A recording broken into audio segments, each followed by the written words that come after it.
What if the sky didn't open with fire, but with silence?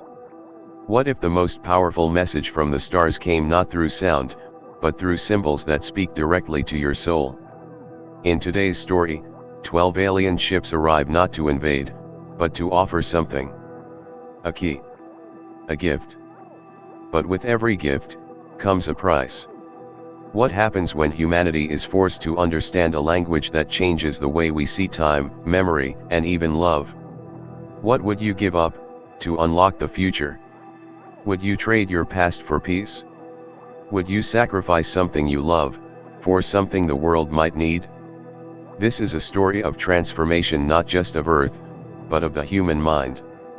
Stay with us, as we uncover the price of arrival. It began with no warning. No flash, no tremor, no sound. Only the sky, opening. From the northern lights of Siberia to the burning clouds of the Sahara, 12 shadows descended, not falling, not landing, simply arriving, as if they had always been there and we had only just noticed. Their surfaces were blacker than the deepest ocean, and yet shimmered like glass. Not metal, not stone, something alive, something watching. They hovered above our cities and deserts, over oceans and frozen plains. Still. Silent. Unchanging. The world paused. Flights froze mid-air. Radio towers echoed with static. Children stared out of classroom windows with mouths slightly open, and mothers gripped their phones tighter, saying nothing. No message. No beam of light. No declaration of peace, or threat of war. Just presence. Just them. Panic spread, but not in chaos. It was a quiet unraveling, governments scrambling behind closed doors, presidents and prime ministers watching the sky with dry lips and unreadable eyes. Religious leaders called it divine. Extremists called it invasion. Scientists simply called it first contact. For 72 hours, no one moved. No ship landed. No door opened. And then a signal. A pulse, barely audible, like a low hum rising through the bones of the earth. Not sound, not vibration, but something else, something ancient, that stirred inside every human like a forgotten memory. It came from all 12 ships at once, synchronized like the heartbeat of a creature we could not name. In that moment, it became clear, this was not a matter of tanks or missiles. Language was the key. Communication would be the battlefield. A secret council was formed, not of generals or politicians, but of minds. The brightest linguists, one from each nation, were summoned. Not all agreed. Some governments refused. Others sabotaged. But 12 came.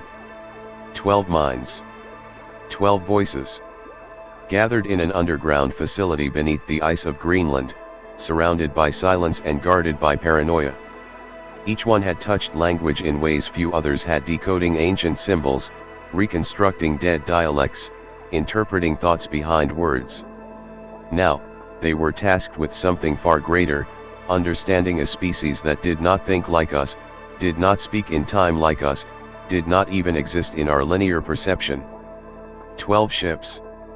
12 contact zones. 12 fragments of a message we had to piece together before fear shattered the fragile thread holding our world together. No one knew what would happen next. But we all understood one thing: the sky had cracked open, and through it, something was watching. Waiting. Not to conquer. Not to save. But perhaps, to offer something. And in return, demand something from us that we could not yet imagine. The ship did not open with doors or light. It breathed. The surface trembled like the skin of a sleeping beast, and a passageway emerged, slow, organic, as if grown from the will of the vessel itself. Inside, the air was thick and humming, filled with a faint shimmer like mist holding static. It wasn't cold, but the kind of chill that settles deep into thought, not flesh. The walls curved in impossible ways, angles that twisted the eyes. Gravity bent gently beneath their feet. And then they arrived at the chamber. circular, empty, yet vast.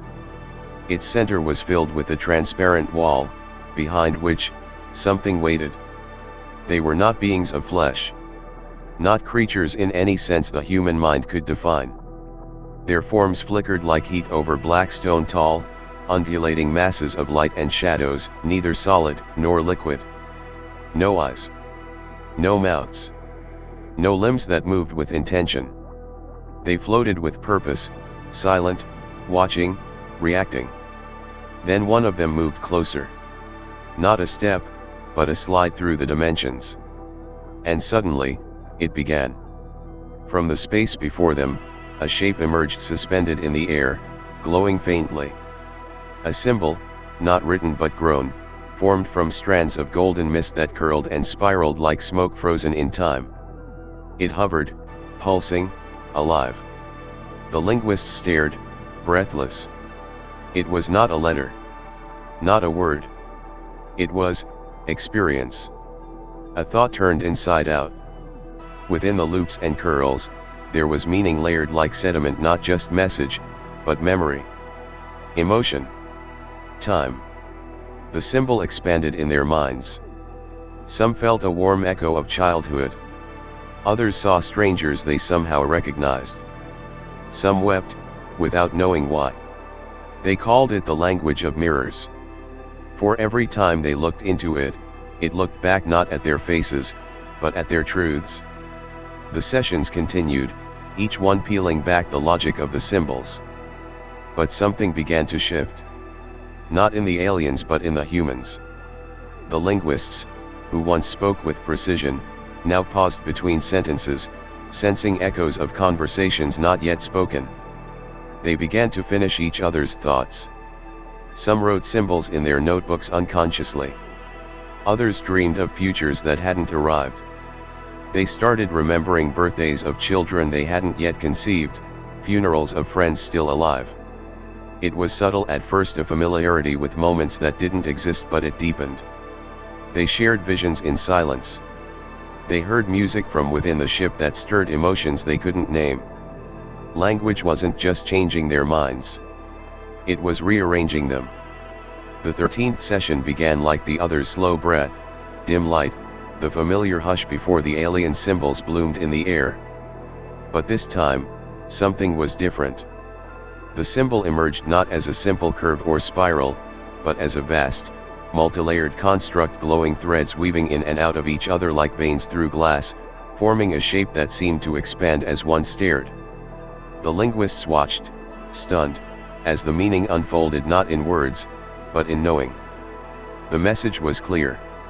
We offer you the key. The chamber fell silent, but not from awe, from tension. The word key echoed in each of their minds, but each heard it differently. For some, it meant access to knowledge, to salvation, to purpose. For others, it meant control. Power. A tool for those who could wield it, and a danger to those who could not. Around the world, interpretations spread like fire. News broadcasts speculated it was alien technology, a new energy source, or even a biological upgrade for the human mind. Secret governments whispered about weapons, ones that could bend time or see across dimensions. Religious leaders claimed it was a test, a doorway into judgment. But buried within the alien symbols, just beneath the surface of the message, there was another word. Not hidden, simply overlooked, until one linguist from Morocco spotted it curled deep inside the central ring. It shimmered darker than the rest, subtle and sharp. Sacrifice. And everything changed. The word was ancient in its weight, and universal in its warning. The question was no longer what is the key, but what must be given in exchange. The linguists began working faster, their hands trembling as new symbols emerged daily. With each message, their minds unraveled more, not just the language, but what it showed them. They began seeing through time, but now those visions grew heavier, stranger. Not just images of possible futures, but sequences, choices, consequences, and collapses. One saw cities lit by clean, floating energy, where illness was a memory and time itself could be paused. Another saw oceans healing, skies cleared of poison, wars forgotten. But the beauty cracked. The visions twisted. Streets filled with silence. Children born without memory. Entire nations disappearing not through war, but through forgetting, a collective collapse of identity, as if something essential to humanity had been traded away. There were whispers of madness, people unable to understand the flow of time after learning the alien symbols. Some who could no longer dream, or worse, dreamed only of things they could never prevent. One linguist collapsed during translation, muttering the same phrase over and over, "It takes something from you." They realized then, the key was not a device, not a cure, not even a weapon. It was a shift in perception, a fundamental rewriting of the mind's relationship with reality. To unlock it meant stepping beyond the limits of time-bound thought. But to do so, one had to give something back, and no one yet understood what, or who, would be taken. Tensions on Earth began to rise. Some nations withdrew from the Council, claiming the cost was too high. Others demanded to possess the key first, to harness it before it was lost. The Council fractured. Fear began to rot the unity once formed by curiosity. Inside the ship, the symbols became more complex, urgent, layered with warning. The aliens no longer pulsed with calm rhythm, but shimmered faster, darker, their forms flickering as if shadows passed behind them in dimensions unseen. Whatever the gift was, it was coming closer. And whatever price it required, was already being paid. The Council was no longer whole. What once was a circle of minds had become a battlefield of doubt. Whispers echoed through concrete halls, behind frosted glass and cold steel, rumors of betrayal, of surveillance, of governments pulling strings in secret. The alien symbols were no longer shared openly. Some nations began encrypting their data, claiming they had found parts of the key that others should not have. Trust, once fragile but real, cracked like glass under pressure. A storm brewed outside the Council walls, but it was not of wind or rain. It was political. It was human. Then came the strike. It began with silence. A military command base in the high mountains of East Asia, dark, snow-covered, hardened against satellite view, issued a directive. 12 words, cold and clinical: "We will no longer wait for understanding. Begin strategic disruption of contact point." Within hours, drones were launched.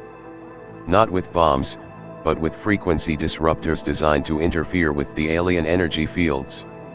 The world held its breath as they approached the craft over central Mongolia. No retaliation.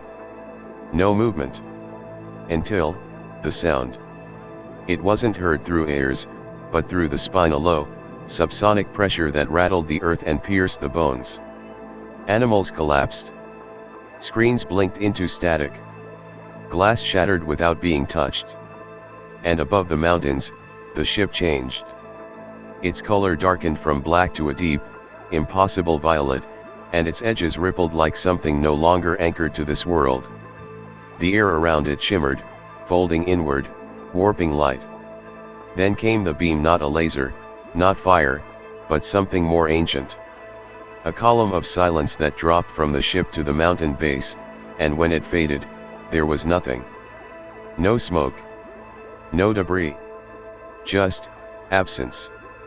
Panic erupted. Nations scrambled to prepare countermeasures. The idea of a peaceful exchange was buried beneath fear and pride. Satellite feeds were jammed. Communication lines fell silent. Military leaders ordered vessels to surround the remaining ships. A global lockdown followed. Yet the aliens made no move. They hovered, watching, waiting. Inside the Council chambers, those who remained worked feverishly. The alien language was now producing loops within loops, symbols that predicted outcomes before questions were asked. One linguist noticed something disturbing: a symbol she was about to translate tomorrow was already scrawled across her notes today. Another saw himself in a reflection he hadn't walked past yet. The more they read, the less time moved in a straight line. Cause and effect unraveled. Visions no longer felt like imagination, they were happening, fragments of a future bleeding into the present, memories of choices not yet made. They saw wars. They saw cities in flames. But they also saw salvation, moments of understanding, of peace, of transcendence. It was as if the language itself was forcing them to choose which future to step into. Then came the convergence. All 12 ships began pulsing in unison. A slow, rhythmic vibration that echoed across the earth like a heartbeat of something far beyond human comprehension. The symbols changed again. No longer instructions or invitations. These were warnings. One phrase, translated again and again in a dozen tongues, appeared across every ship's contact zone: if you see the end before the beginning, the path collapses. Choose. The linguists understood. The aliens had no interest in dominance, nor diplomacy. They were guiding humanity to a threshold. The key was more than a message, it was a test of perception, of unity, of readiness. To receive it, humanity would have to break the concept of time, to see past fear, to let go of the linear illusion and step into something else. But with war at the doorstep and nations poised to strike, the question was no longer whether we could understand the message, it was whether we deserved it. And time, once our steady ally, was no longer moving forward. It was folding in. There are moments in human history where silence speaks louder than sound. And this was one of them. As the 12 ships hovered motionless in their final phase, every global broadcast froze on the same image, a clock with no ticking, a countdown that had no number. The world had reached the edge of its own perception, and the only question left was who would step forward when all logic said to run. She was not the oldest of the linguists, nor the most respected. Her name was Dr. Elise Navarro, a language theorist from Chile, quiet and deliberate, often overlooked in the heat of debate. But she had been the first to feel the alien symbols not just as code, but as emotion, as memory, as destiny. And she had been the one who kept dreaming of the same moment, a child's voice calling her name, a city dissolving into light, and a phrase echoing like wind through stone: one must give to see. No one knew what it meant. Not until she stood alone at the threshold of the ship, her heartbeat sinking with the slow, heavy pulse radiating from its core. The others watched from the tower, frozen, some in awe, others in denial. Elise reached out her hand toward the glowing entrance and it opened, not outward, but inward, like a flower blooming in reverse. Inside, time bent. The chamber was no longer a place, but a consciousness. Symbols swirled in spirals too vast to comprehend, moving with the grace of galaxies. She saw her birth and her death in the same moment. She saw the first word ever spoken, and the last tear that would fall before the sun burned out. The alien beings no longer stood apart from her, they were within her, speaking not through sound, but through feeling. They showed her what humanity had been offered, a chance to ascend beyond linear time, to touch a kind of awareness that connected every being to every moment, to each other. A state where no war could exist, because fear had no root, where loss still came, but never without meaning. But it came at a cost. And the price was forgetting. To receive the key, humanity had to give up its hold on permanence, on names, on power, on the illusion of control. Each gift given would erase something cherished. One future would bring cures for every disease but also dissolve the very idea of nations. Another would stop all war but at the price of ambition. Another offered immortality but with no family, no legacy. The choice was not which gift to take. The choice was whether to pay the price of receiving. Elise saw it all. And she chose.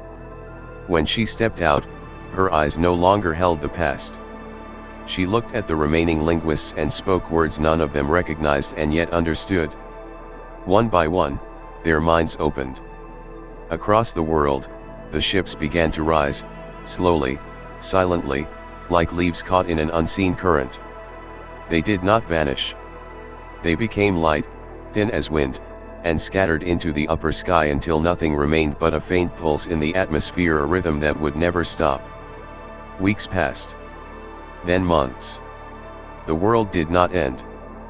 But it changed. Subtly, at first. People began seeing moments before they happened, not visions, but intuitions. Languages once forgotten began appearing in children's drawings. Some claimed they could feel memories of others, strangers they'd never met, but recognized. And the stars, when viewed through certain lenses, shimmered in patterns eerily close to the alien script. Governments denied it. Scientists debated it. But no one could explain the silence in their dreams, or why so many had begun to wake up crying without sadness. No one remembered exactly what was given. But everyone felt what was gained. The key was never a thing to hold. It was a way of seeing, of listening, of surrender. It was a gift that could only exist through sacrifice. And somewhere, deep in the folds of time, humanity had crossed the threshold, not with pride or certainty but with a whisper and a choice. Because to receive something from the stars, we had to become something they could trust. In the end, the aliens did not conquer us. They didn't save us either. They asked us to choose. To step beyond fear. To understand without words. To give, before we could receive. Some say the world changed. Others say we simply began to remember who we really were. So now I ask you. If you could unlock the future but had to forget who you are, would you do it? What would you sacrifice for peace? What did you feel while listening to this story? Did something inside you shift? Let us know in the comments. And if this story opens something in your mind, wait until you hear what came next. Because in our next story, the ships don't just return. They come back, looking for one of us.